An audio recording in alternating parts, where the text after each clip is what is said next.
Good morning, good afternoon, good evening to wherever you might be on this earth of ours. Welcome to Emergency Management Associates. This episode, we are going to be talking about crises and crises that are looming right now and that have already started. Everyone, please batten down the hatches, and you need to take notes from this point on. God bless everybody that is joining us tonight. Folks, we are going to start this night off as we have in the past by going to the United States Army Barbershop Quartet, bringing us the national anthem, and just prior to that, the Pledge of Allegiance. Would everybody please stand?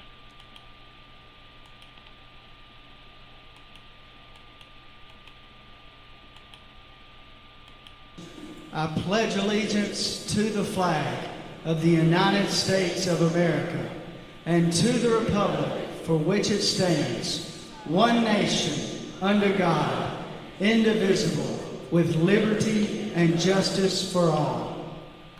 Now would you make welcome, straight from Washington, D.C., the United States Army Corps Quartet. Yeah.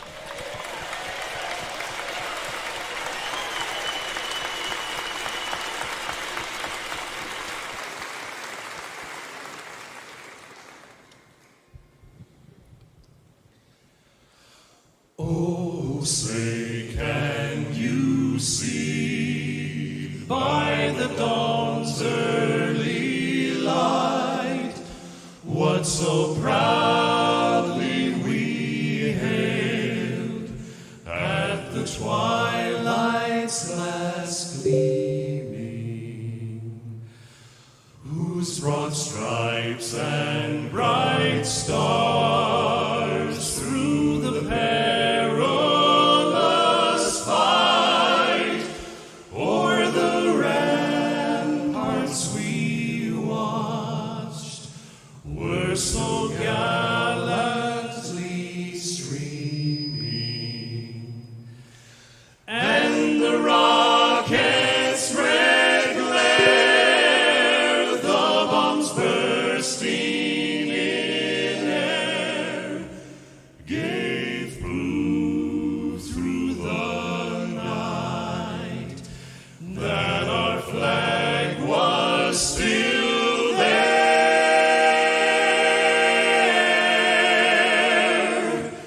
Oh, say does that star-spangled banner yet wave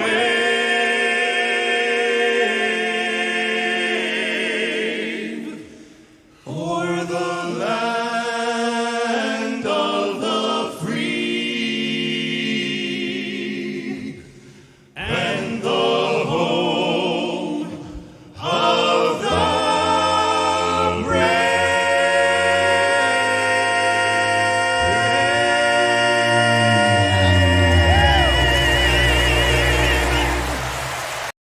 Oh yeah!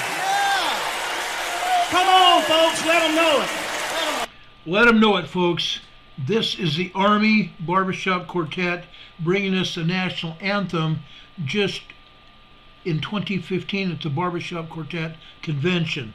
The host of the convention gave us the Pledge of Allegiance, and we thank them for this performance. This was awesome, brothers and sisters. It was great to see this happen. Now, folks, we are going to be talking about crises and a present crisis that is looming here in the United States and around the world. Okay? We are going to start this off because I felt it was a pressing matter. I have been speaking with several people already today that have asked me about it, and I thought, okay, now is the time to point this out. Now is the time to bring out the guns. So, folks, that is exactly what I'm going to do tonight. I appreciate each and every one of you being here. We have a lot of information to cover, and so I'm going to get into it right now. Folks, we are in a bad way right now. All of us here in the United States and around the world. I'm not going to pull any punches at all. Not one at all. Now, I'm going to tell you what has happened, and we've talked about this in the past. We had a bank failure. We had the biggest United States bank failure in a global financial crisis.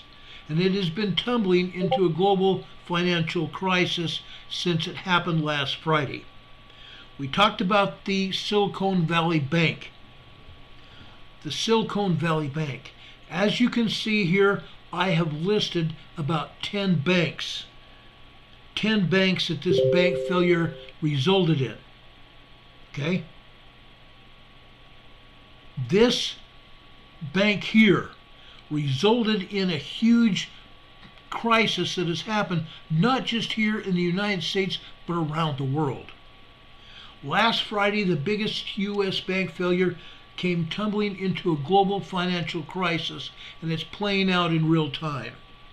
We are all watching in the beginning as a major lender in the tech industry crumbled into a classic bank run. Okay? Now, I have since learned that Google YouTube is also a huge investor and has dropped a lot of money into this bank. Let's first talk about Silicon Bank.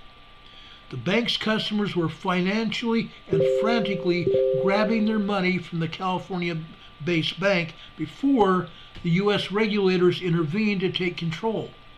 But the collapse panicked the markets, piling the pain on weaker financial institutions that were already struggling, with unintended consequences of soaring interest rates that each of us have seen, causing huge food prices to already gouge into our limited budgets, and self-inflicted wounds from what has happened.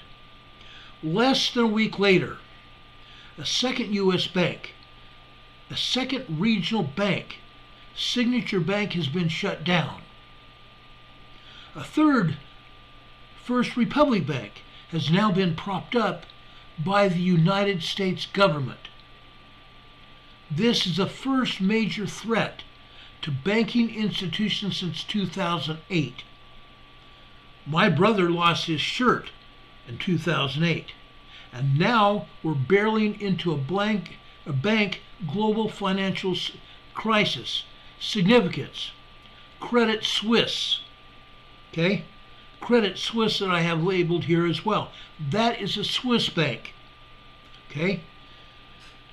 The financial ruin of that bank has been averted, at least for now. But the relative calm has been restored only thanks to the provision of huge sums of emergency cash from lenders of a last resort, central banks, and some of the industry's strongest players. Looking at the bank's markets, the stock markets, the NASDAQ and Dow have tumbled. We've seen major lows of the Dow and the NASDAQ. Okay? A lot. They've tumbled. Benchmark index shares of U.S. and European banks have lost 20 and 13% respectively. U.S. and regional banks have lost 20% and 13% respectively since the close of trading this past Wednesday.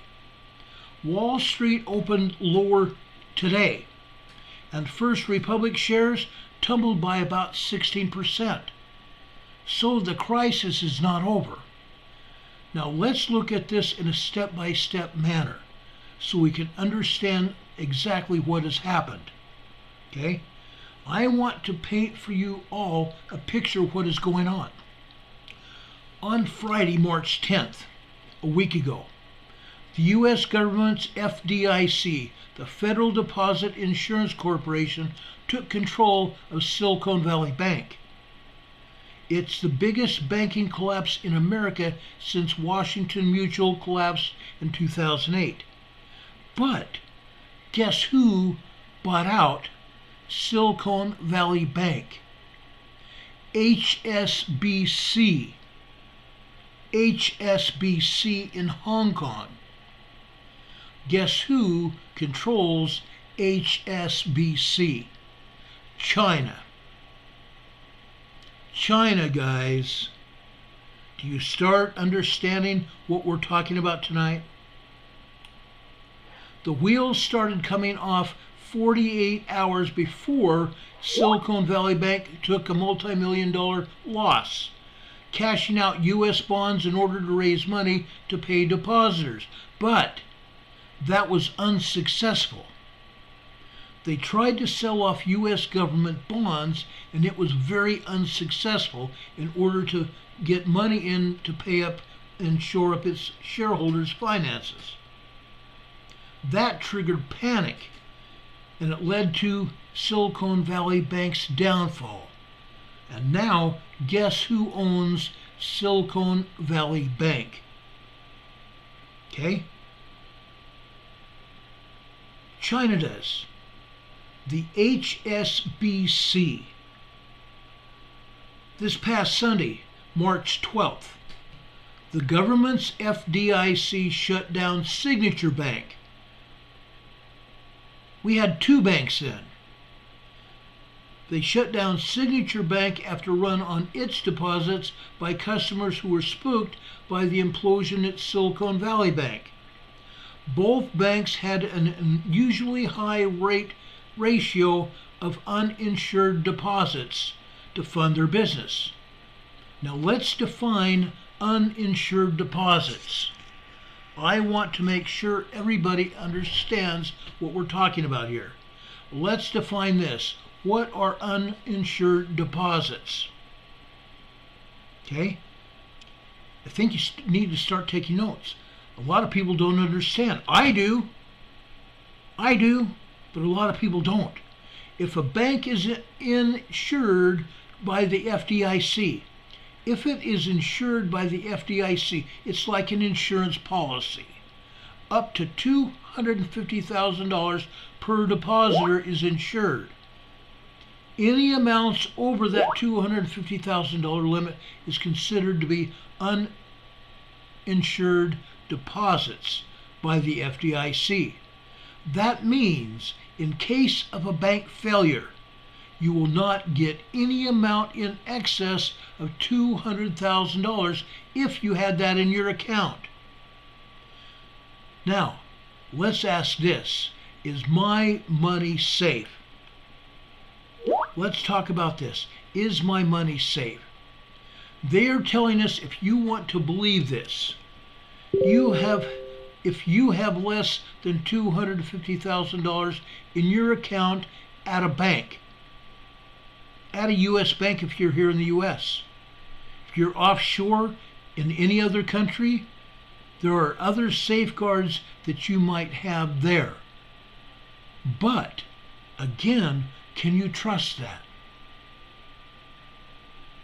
Okay? Let's go back to the U.S. If you have less than $250,000 in an account at a U.S. bank insured by the FDIC, the Federal Deposit Insurance Corporation, then you almost certainly have nothing to worry about. Really? That's what they want us to know. That's what they tell us. Joint accounts, if you have more than one person on an account, joint accounts are insured up to $500,000. What about all those techs that involved and deposited money in Silicon Valley?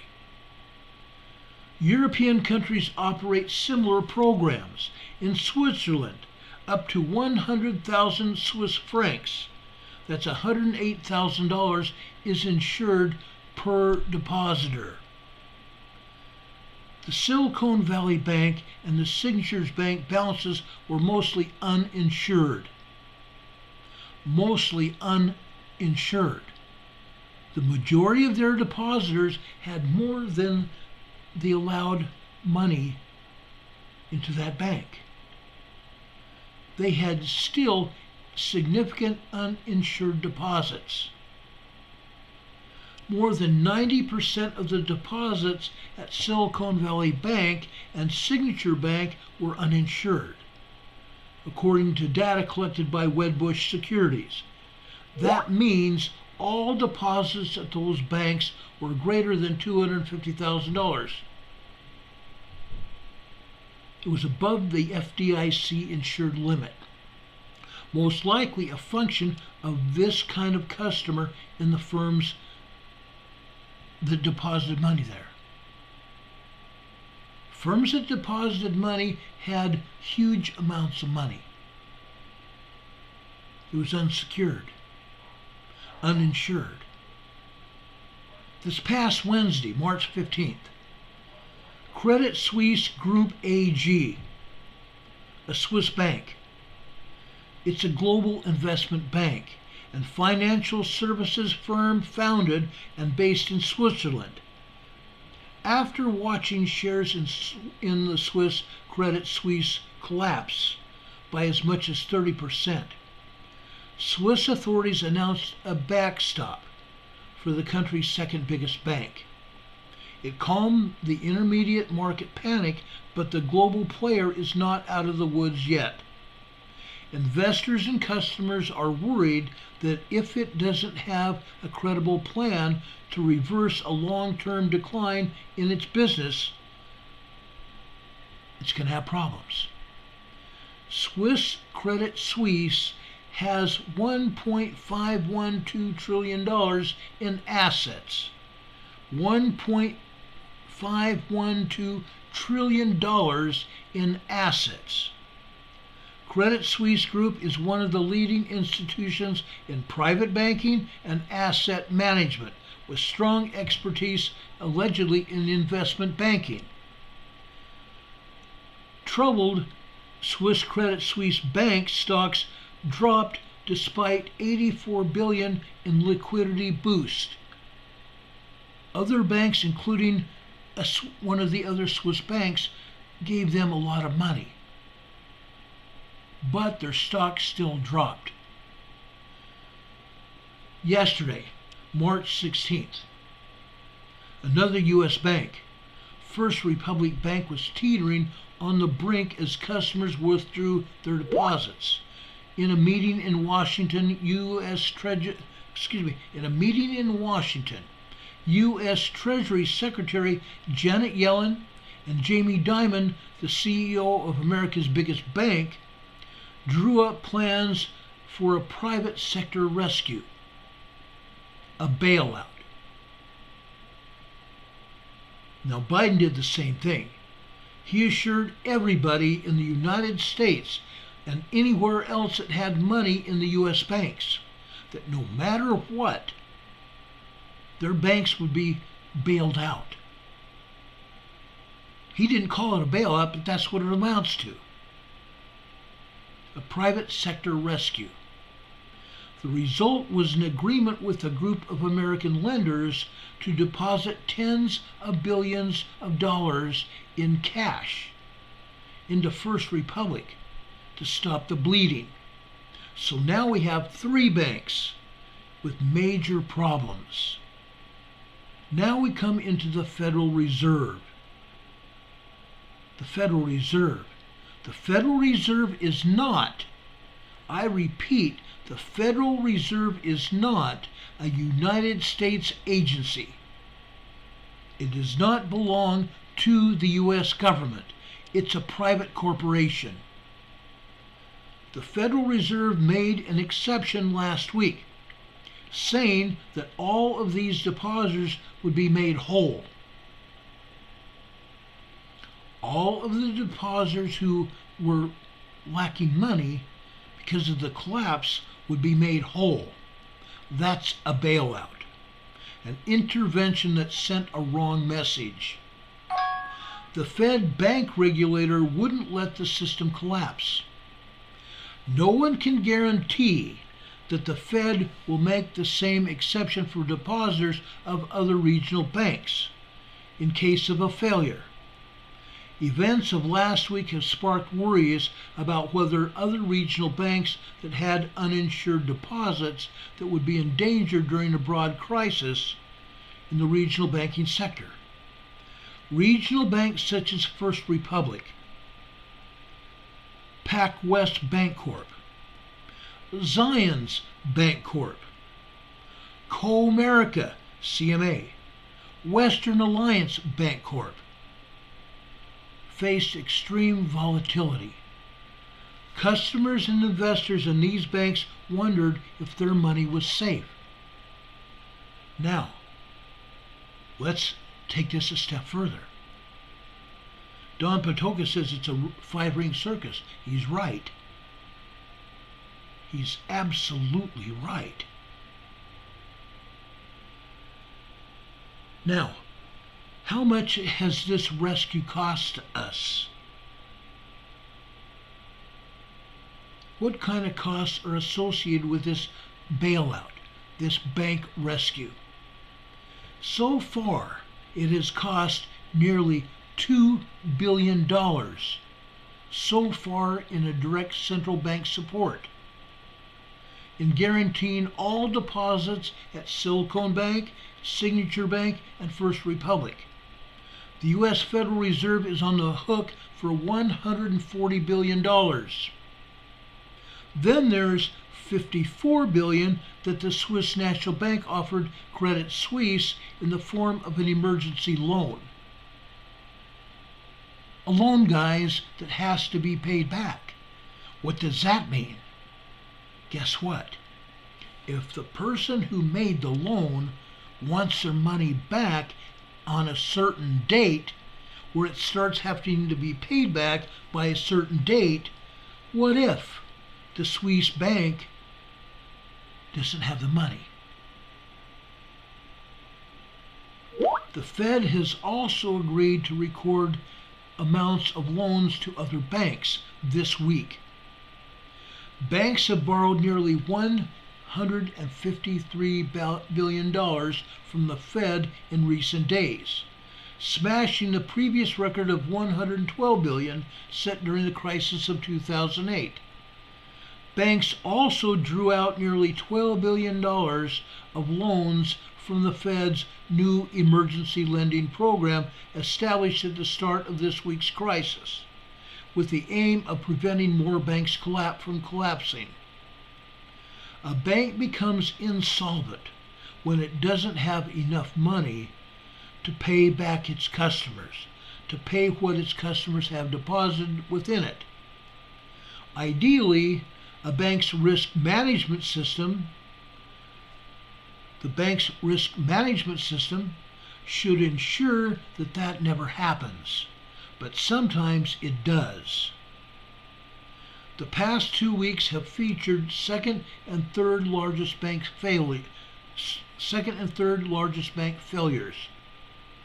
In recent U.S. history, get this, in the recent U.S. history, with the collapse of Silicon Valley and Signature Bank, the Fed has loaned out $318 billion to the financial system, to the entire financial system. That is about half of what was extended during the global financial crisis.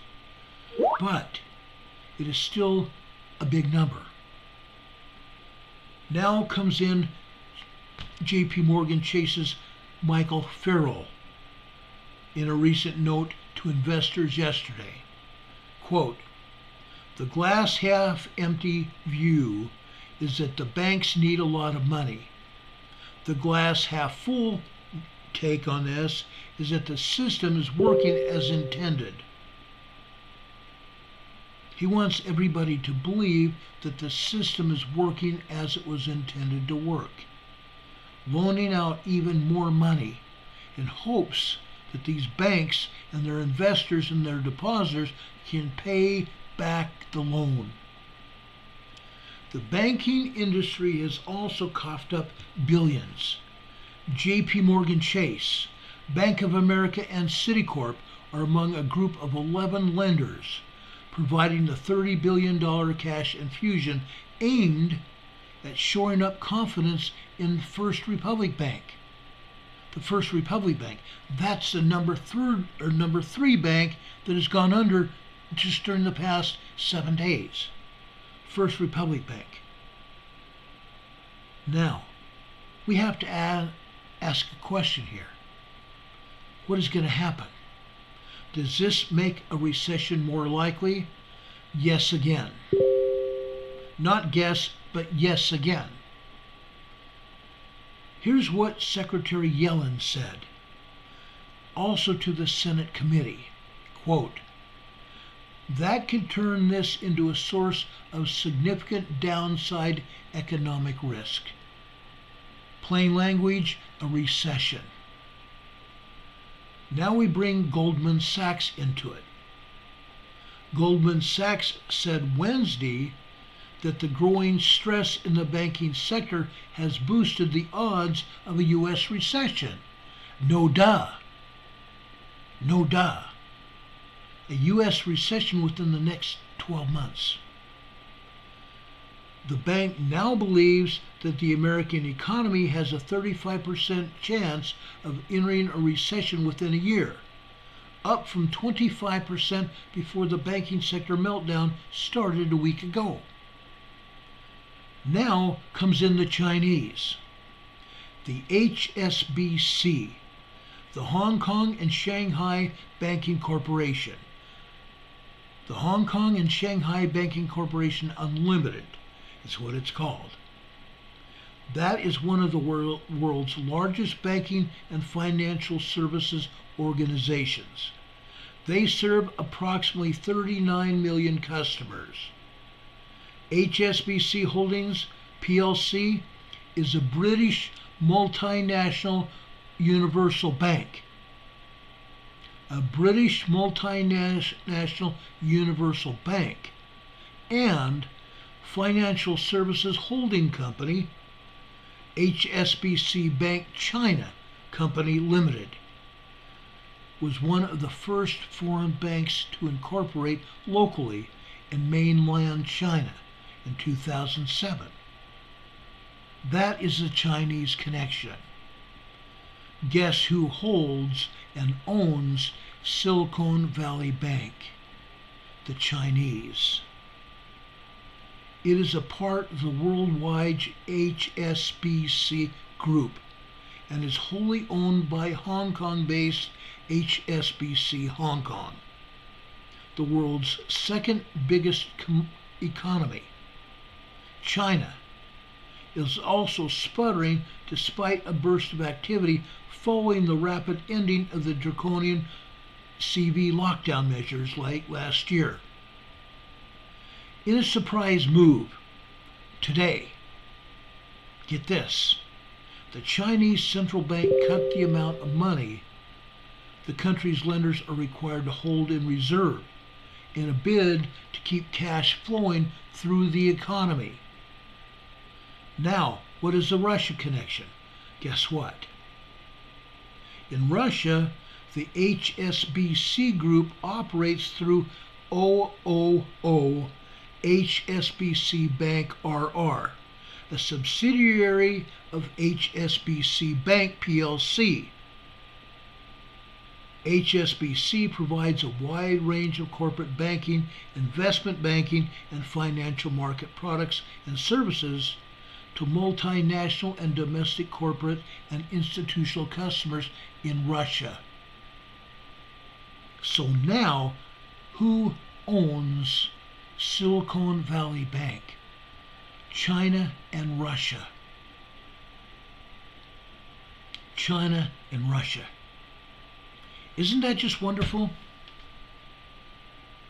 Isn't that just wonderful? One of our biggest banks here in the United States is owned by two of our enemies. Two of our enemies. Who has bought up more property? Who has bought up more property here in the United States than anyone else? Bill Gates and China. Who has been threatening an attack on the United States? China and Russia. Who took down one of our drone aircraft, one of our jet drone aircraft the other day? Russia, in the Black Sea, in international waters. That was a provocation of a World War III scenario. Will it happen? Possibly. Possibly. Now, most of you have seen gas prices skyrocket during the last week and a half.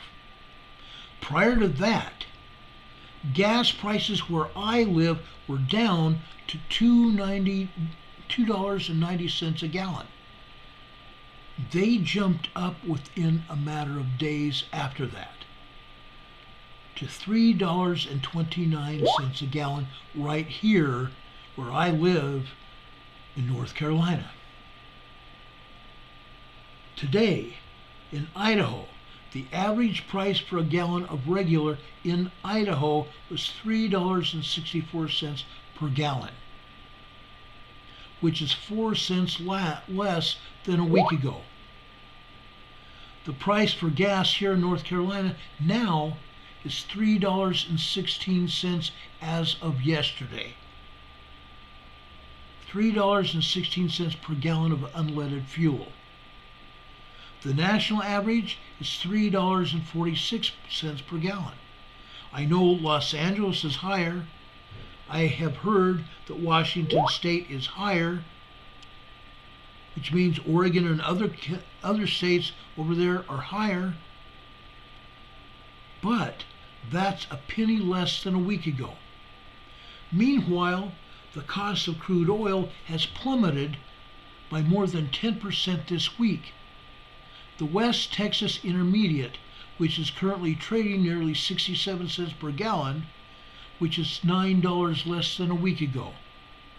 Rising concerns about the health of the global banking sector have sent shockwaves through the crude oil market. With a handful of banks experiencing serious financial challenges and ongoing concerns about the possibility of a recession, crude oil prices have dropped this week. Crude oil makes up more than half of the price of finished gasoline, so a sustained run of lower crude costs could eventually translate to lower prices at the pump. AAA Idaho Public Affairs Director Matthew Condi said, but keep in mind that the fuel, okay, that's already been bought and paid for by retailers will need to cycle through the public before there's a chance of lower crude prices that can result in a cheaper replacement cost of gas. Okay? So we're going to still pay premium costs for fuel for another few weeks at least. Meantime, what is happening to our pocketbooks? Our pocketbooks have been raided. A recession is looming if it hasn't already started because of these same banks that I'm showing you here right now. This is 11 banks, 11 major banks here in the United States and some of them overseas as well. It's an incredible state of affairs. Kimberly Hopkins says she can remember paying gas for 99 cents a gallon. I can remember 25 cents a gallon when I was a kid, pumping gas for my mother. And by the way, Roxy's here. Guess what? She's asked to become moderator again, and that's what we just made her. Congratulations, Roxy. You're now a moderator again. Thank you all for being here today, guys. Thank you very much for everyone being here. Now, before I go on about emergency preparedness, it is Emergency Preparedness Friday. We are going to talk about emergency preparedness tonight. Okay? Does anybody have questions about what I've already spoken about tonight? I know I've been looking at the chat, and you guys have been talking about everything else, but maybe the oil that I've been talking about now. I guess nobody's concerned about the banks. Sandy M says, are credit unions safe, or is there such a thing? Yes, there are such a thing as credit unions. And yes, as far as I'm concerned, you need to get your money into a credit union. Get as much of your money into a credit union as soon as you can. Get out of the major banks. This crisis that we've had with the banking institutions is not over. Okay? It's far from being over. Okay? It's unreal. Sue Garamoth is saying, sorry, don't be sorry, guys. I opened this channel so everybody could communicate their fears. They could communicate with each other about their preparedness levels and help each other. That is the majority of what we should be talking about, helping each other. Okay? Amy Jo says, are local banks okay?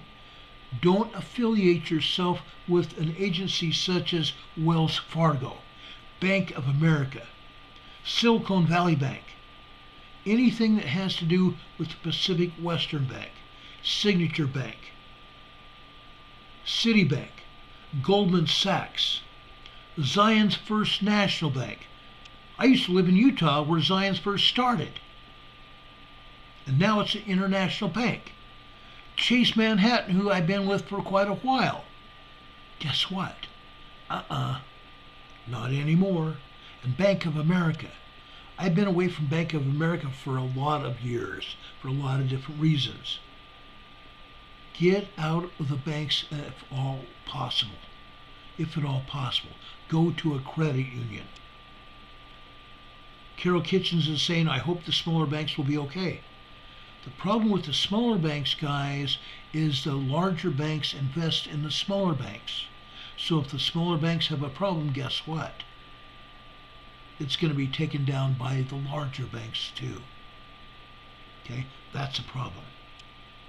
Sandy M says, sorry, thanks Ron, I've used a credit union for years and I'm glad they are safe. I believe they are safe. Glenn Beck and quite a few other personalities have said that they're safe. And I have to believe them. Now, I don't want you to trust me. GB Map says it has to be a federal credit union. I agree. Don't put your money in anything other than a federal credit union. Okay? Put it in a federal credit union. Nadine says she moved her money into a credit union 5 months ago, and that's great. Okay? Aubrey's saying she's following it carefully. Perhaps I can explain that we borrow our own money from the Fed. Yes, we do. Every time we take a loan out at our bank, don't we? And that money that we take a loan from comes from the Fed. Essentially, it comes from the Fed because the Fed holds up our local banks. It holds up all of these national banks. And the taxpayers pay for the losses. The taxpayers pay that in taxes. But guess who's holding up the banks? Biden put the share of the bank's losses on the shoulders of the taxpayers the other day. I believe it was Tuesday or Wednesday. And, if you don't already know, now the banks here in the United States are all nationalized. Nationalized. That means that Mr. Joey B has control of us. He has control of us. What does that also mean? They want to institute a digital dollar. They want to institute a digital dollar by the end of this year. What does that mean? That means that our money will be on a card. Our money will be on a card. It won't be green dollar bills of any kind. It'll be on a card. We will no longer be able to pay with cash. Our money is not based on the gold standard anymore. That's why Glenn Beck and many of the other people that have had money, they have invested in gold and silver. Gold and silver. There's a reason for it. That is where the basic money goes. from gold and silver. If you buy gold and silver, you can trade in gold and silver. Your money is actually worth something. The more money that the Fed prints, the less and less control we have. They print the money and our inflation skyrockets. When inflation skyrockets, the price of food skyrockets. When the price of food skyrockets, the less food we get. And if they put this digital dollar out like they're saying, well, guess what? They can now tell us what food that we can and cannot buy and how much of it we're allowed to have. If they think that we have too much of something, when we go to try to pay for something, we will not be allowed out of the store. We will not be allowed out of the store. Okay? They're going to control what we have. If we went in to buy meat, guess what? You won't be able to buy it. If we went in to buy a tent and the government says, oh, you don't need that, we will not be allowed to have that tent. Okay? And guess what? They also don't want us to help each other. What we're going to have to do to get what we need is to barter with each other. Because nobody will have any money. The money is basically worthless. We're going to have to barter our services or what we have to get something that we need. That's what this boils down to. We've been talking a lot about emergency preparedness. Catherine Sigerson just came in the chat and says, I have seeds and the basics, I guess, buy canning jars. Oh yes, get canning jars.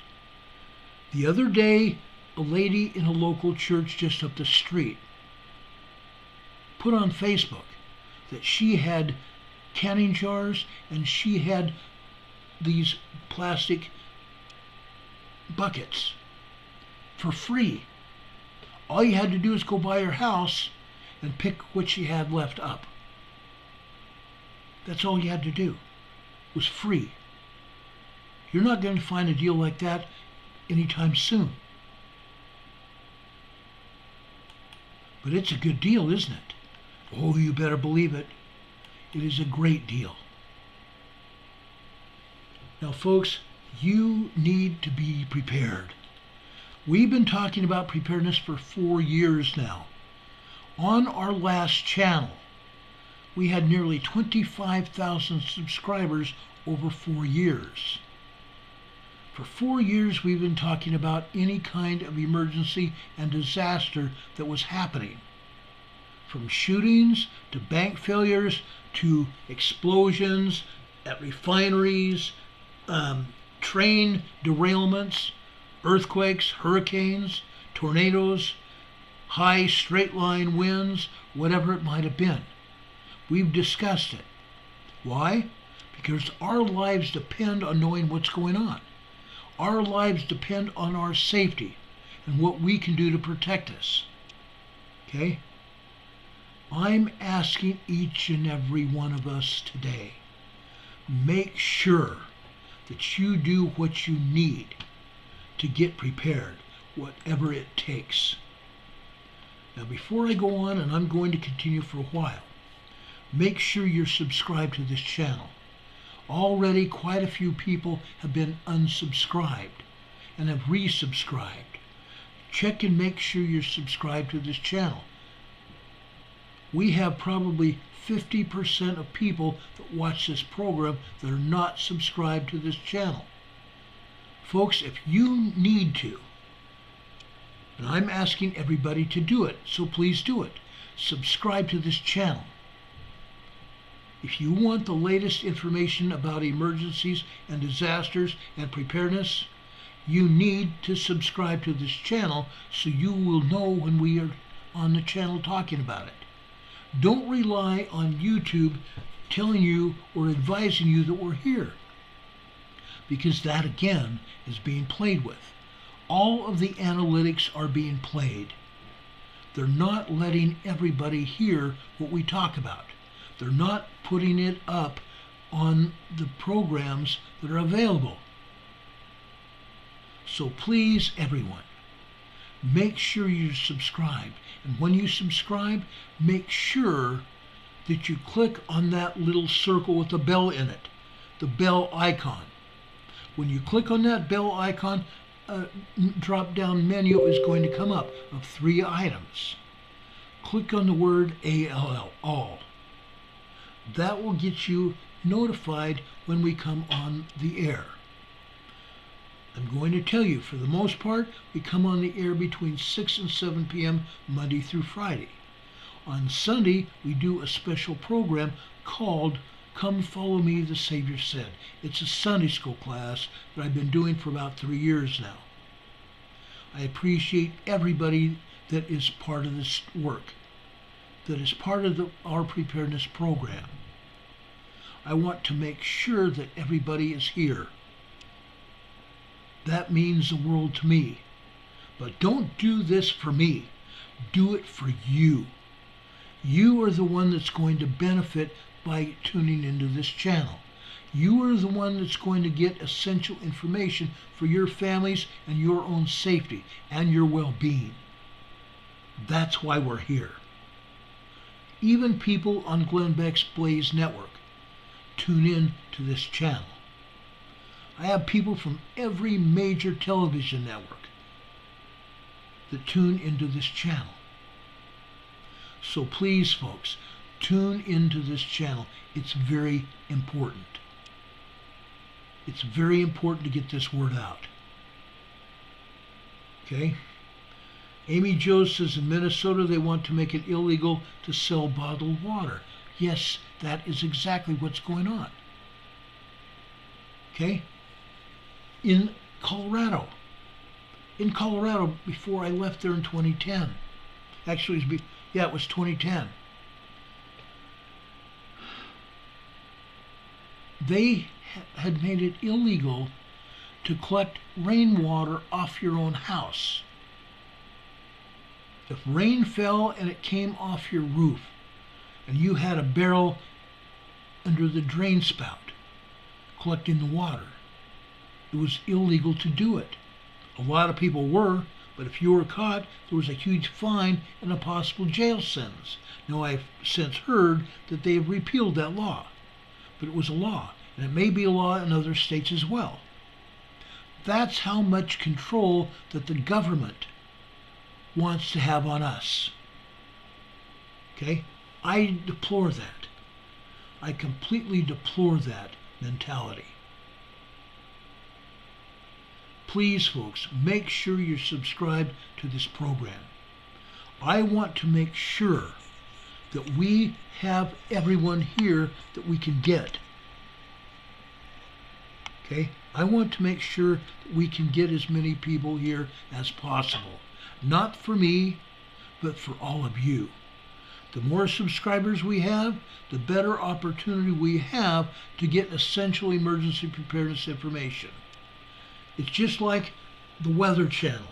It's just like the emergency weather channel we have on our AM, FM weather radios. Okay? You won't get everything off of those. But during an emergency, they might be able to give you essential information to protect your safety and that of your family. Every day during the week, we give you information to protect your entire family. That's what we do. It's not just a one-time emergency thing. We try to give you information about emergency planning, what to do before, during, and after a disaster happens. We want to give you information on how to make an emergency preparedness plan. We've done that here on this channel already. Last week, we talked about what goes into an emergency preparedness kit, an emergency supply kit. Tonight, we're going to go even deeper into this. Okay? Tonight, we're going to go even deeper. I want to make sure that you have everything that you need in case of a disaster. I've got here 50 items that will disappear fast in a crisis. 50 items that will disappear fast in a crisis. And I've been checking Walmart and various other stores, not just here in Morganton, North Carolina, in Valdese, North Carolina, up in Hickory, North Carolina. I've been checking online. Certain things are disappearing fast right now. The photos that show up in the media just before or after every kind of disaster, we see images of people lining up to buy emergency supplies. We also see sold out signs on rows of empty supermarket shelves. Still today, in various areas of any store, grocery store, Walmart, or whatever, I still see empty shelves. I see empty shelves of bottled water. Yes, empty shelves of bottled water. Okay? They just said in Minnesota, one of our subscribers here in Minnesota said they're trying to make it illegal to get bottled water. I wonder why. It's already disappearing from shelves. Before an emergency, before a tornado or a hurricane blows in, guess what? Store shelves go empty. If someone even believes that there's a tornado coming to their town, their city, oh yeah, things disappear. Before a hurricane, things disappear. Before a huge snowstorm, yes, a snowstorm. Sometimes we can get a helpful hint from the weatherman or a news channel that a storm's coming in. As soon as that information goes out, store shelves go bare because the stores aren't ready for this. They can't stock up on anything like that when there's a run on the store, just like the banks. Even the banks don't always have an emergency supply of money. And as a result, when an emergency comes, guess what? The banks don't always have as much cash as we thought they'd have. Clearly, the time to stock up on these items is not when you need them, but well before you need them. If you are embracing a preparedness lifestyle, you already know you need to plan ahead to protect your family. You certainly don't want to be one of those people wasting time and precious resources trying to find survival items at the last minute. Because one of the ideas is to do it before. Because what happens when you get there at the last minute and the hurricane's already started coming in? You're going to risk your life while trying to buy emergency supplies when it's the last minute. And as a result, you might lose your life. Your family might lose their lives. Who's responsible then? The idea is to do it before it happens. Okay? JB Maps is asking Ron, how long of a shelf life do plastic bottles of water have? I typically say 6 months. 6 months. I try right now to have a supply of water on hand now for 6 months. That's what I'm shooting for. I'm not shooting for a year. However, that is coming.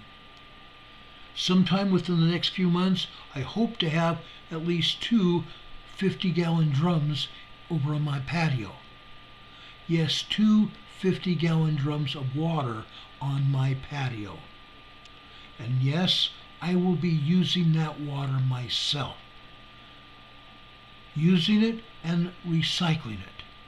I'm going to hook up the water barrels to my house, so I'll have a fresh water supply always coming in, and any water I use from the barrels to either wash down my patio or grow in my garden, it will be replenished immediately from the house water supply. And then, before the water is contaminated in my area, which might happen, so far it hasn't happened since I've been here, nearly 2 years now. In May it'll be 2 years. It hasn't happened where the water's been shut off. Or shut off because of contamination. But what if you lose power? If you lose power, the water supply eventually will get cut off. Because what is pumping the water to you?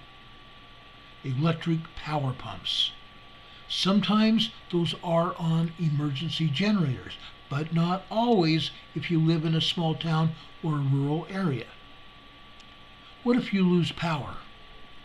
What happens to your water supply? It's gone. What do you have to help yourself in the event of a water shutdown? That's one of the reasons I have bottled water to drink. I also have gallon jugs. Any water that I buy for my puppy dogs, for my chihuahuas, I buy it in gallon jugs, and I also use those jugs to cook with. When I use them, I replace them. I have 6 months of water for my dogs. 6 months of purified water for my dogs and for me to cook with. As soon as I use it, I replace it. Okay? I put the new stuff in back of the old stuff and use the old stuff first. It's always being used. Okay? I would say if you have bottled water, make sure you have like a 6-month supply. I wouldn't want the water just to sit in bottles forever. Okay? Now, someone here just said that they use Alexa Pure, and I think that's wonderful. If you have a water purifier, use it. Any kind of reverse osmosis water system is great. I also think that you need to have personal water purifiers. Life straws. There are several different companies that make them. Okay? Make sure you have a life straw for every member of your family or every member of your household. Those life straws can give you 500 gallons per straw of fresh, clean water during an emergency. A lot of people use them for hiking and camping. Yes, that's great. But make sure you have a life straw for emergencies. I have several here. Okay? GB Maps says no, they are all 16-ounce sealed bottles and packs of 40. That's what I have, JB. That's exactly what I have. Texas Lady says canned dog food has gone so high, $2 a can and up. That's exactly right. Because the product prices have skyrocketed. During the past 6 months, prices have doubled for everything, including dog food. Wet, dry, it doesn't matter. They've doubled. Dog food, cat food, I've checked. They've doubled. Don Patoka says, do they have a use-by date? They probably do. Let me check real quick. Okay, I've got a water bottle here from Walmart. Okay, let's see if they have a use-by date. I don't see they have a use-by date here. Oh, yes, they do. Yes, they surely do.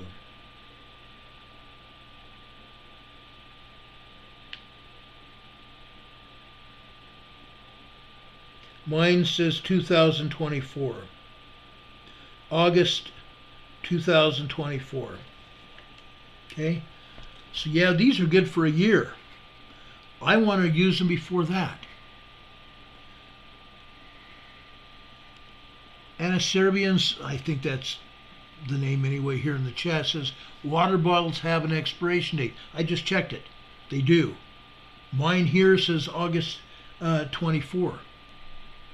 Okay, that's good. Guess what? It's not even August 2023, and I've already used this one. Okay? I don't keep water much more than 6 months at a time. I use it and recycle it. If I buy those 40 packs of water, the new ones go on the bottom of the stack, and the newer ones stay at the top of the stack so I can use them first. I always do that. Put the old in back of the new. Excuse me, put the old in front of the new. Boy, I said that backwards. Put the old in front of the new. That way you are using the oldest stuff and you have fresh food and water all the time. Okay? Please do that. That's important. Sandy M says, I've been a subscriber for several years, but have noticed recently I've not been notified about your broadcast and found out I was one of the thousands that have been unsubscribed. I fixed that. Sandy M, thank you. My friend Don Patoka. Don has been a dear, dear friend of mine for years now. He's a mod on this channel, and yet they unsubscribe him on a regular basis, sometimes once a week. Even Don has to resubscribe to this channel. So please do that, guys. Please check your subscription even on every few days or at least once a week basis, and make sure you're still subscribed. YouTube does that for some stupid reason, and they tell me, oh, those people left YouTube. No, they didn't. Cotton-picking liars. They do it because they don't want people getting this message that we're talking about. Okay? That's why they do it. Now, Roxy Trim says the water bottles used by date are above the wrapper. Yes, in this case it was above the wrapper right here. It's right here. And it's etched in the plastic. It was etched in the plastic. You have to look hard to be able to figure it out. JB Map says high density polypropylene. Exactly. Okay? It's crazy. Jean Shan says hers is used by August 24 too. Huh, that's cool. That's cool. Yes, the dates are usually very difficult to see. If I hadn't played with mine, I could not have seen it. Okay? I never would have seen it. Heck, I didn't even know there was a use by date. Okay? But it's important that everybody understands this. That's why we're talking about it. Okay? Nathan Hester, who's also a very good friend, says he would never leave our show. I appreciate that, Nathan. Thank you so much. I really appreciate it. Something else that I really need right now. Okay? I'm having my doctors knocking my door down. And I've lost most of the people that have been donating because, one, we don't have a super chat right now. We won't have a super chat until we get at least 1,000 subscribers. Also, since we lost our channel, we don't have a lot of people at all donating to our program. We have the ability for you to donate to our PayPal and also to our Venmo. So if you have ability to do that, you want to support this program, please do that. We have 2 PayPal locations and we have a Venmo location listed just below this program that you're watching right now in the program description. Also, you can send us a support check or cash through the mail, but disguise it. Wrap it in a letter. Even a small letter such as this. Wrap it in a letter so it's not easily discernible through the envelope, and it'll be fine. Put it inside of a card I love to get cards and letters. Every letter that I have received, every card that I have received is right in back of me in a box. Right in back of me in a box. Every card and letter that I have received, I keep. I've got a record, and I appreciate that. Whether you sent a donation or not, I have kept every card and letter. Everything that you sent me, I have here. Okay? Right in back of me. You see a footprints, a poem called Footprints in the Sand. I got that from one of you. I've got another one like that downstairs in my living room. That's how much I love that poem. I want to be able to have it. Above the footprints sign behind me, that Emergency Management Associates logo. One of you painted that, hand painted that for me. That's hanging on my wall behind me. I've got railroad things from you guys. I have gotten from Stacy near San Francisco. She sent me a rock collection that I highly value. I have a rock collection because of her. I lost my first rock collection because of my divorce, one of my divorces. She kept it. Valuable gems. I had polished cat's eye like this that I was going to make into a belt buckle and also make earrings and various things from it. Those are gone too. I had a cottage cheese container about that high full of gemstones. They're gone. I had individually marked stones and things, gems and other things, but those are all gone. Stacy helped me to get a lot of them back. I appreciate that so much. I have a lot of wonderful things that you guys have sent me. One of my friends from the Chicago area sent me a police car, a model police car about that long. That's on top of my what's it called? I was thinking it's called Crossland, but my Cross's radio here. I've got that beautiful polished wood cabinet with the radio and CD player and cassette player, AM, FM, and everything else. Yes, I've got that, and a photograph here too. On top of that is my police car. I've got a hand-carved wooden railroad here on top of that radio as well. Guess what it says? It's got a small locomotive. It's got a tender behind that. Then EMA and a red caboose behind that. I love it. I love it. I have a license plate that Stacy also sent me behind me as well. Where did I get that? Stacy sent me. She took 3 different license plates and cut it up to spell EMA. I really appreciate that. That's also on the wall behind me. All those kinds of things I cherish. Okay? You guys have sent me support through the mail. You guys have given me through Venmo and PayPal in the past. You've also used Super Chat, and as soon as we can have Super Chat again, I'll get that up and running so you guys can do that as well. Okay? I'm hoping that the money you sent me before I was so rudely terminated by some hacker, I'm hopeful that that money will also come back to me by the 21st or 22nd of this month. If not, I've lost that as well.